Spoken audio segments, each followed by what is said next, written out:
Kenapa reksadana saham bisa turun cepat banget? Yang pertama jelas karena memang secara resiko reksadana saham ini termasuk suatu tempat investasi yang beresiko tinggi. Tapi kenapa dalam sebulan saja reksadana saham bisa turun sampai 7% lebih? Dan saya pribadi juga nabung rutin di reksadana saham ini sudah sekitaran 1 tahun. Dan sekarang ini mengalami kerugian. Jadi bayangkan 1 tahun nabung rutin masih rugi saja. Jadi rugi 2,75%.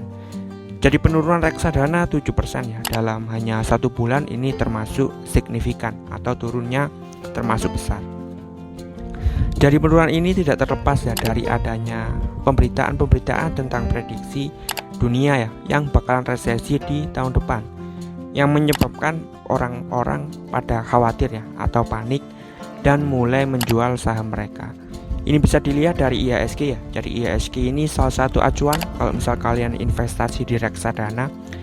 Dalam 1 bulan terakhir IHSG ini turun cukup lumayan, jadi turun 7,5%.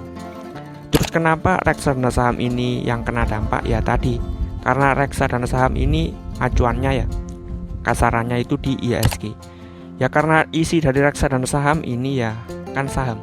Jadi isi reksadana saham kan isinya ini saham.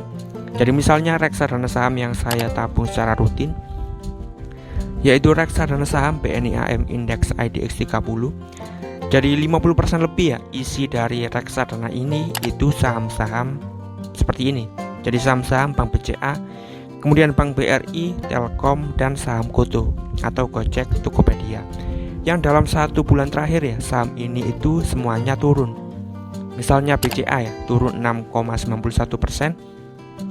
Terus saham Bank BRI juga turun turunnya bahkan lebih dalam lagi dari Bank BCA, turun 8,25%. Telkom Indonesia juga sama, lebih parah lagi, turun 10%. Dan yang paling parah itu saham GoTo. Jadi Gojek, Tokopedia dari pertengahan September sampai video ini dibuat di pertengahan Oktober, jadi 1 bulan ini turun 30%. Jadi 1 bulan turun 30%-an.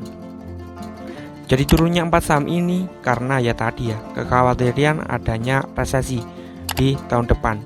Jadi reksadana saham dengan isinya itu tadi 50% lebih di 4 saham itu, BCA, BRI, dan Telkom GoTo, jadinya reksadana saham juga ikutan turun.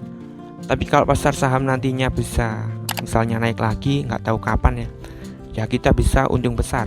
Jadi keuntungannya mungkin yang paling besar dibandingkan reksadana yang lainnya.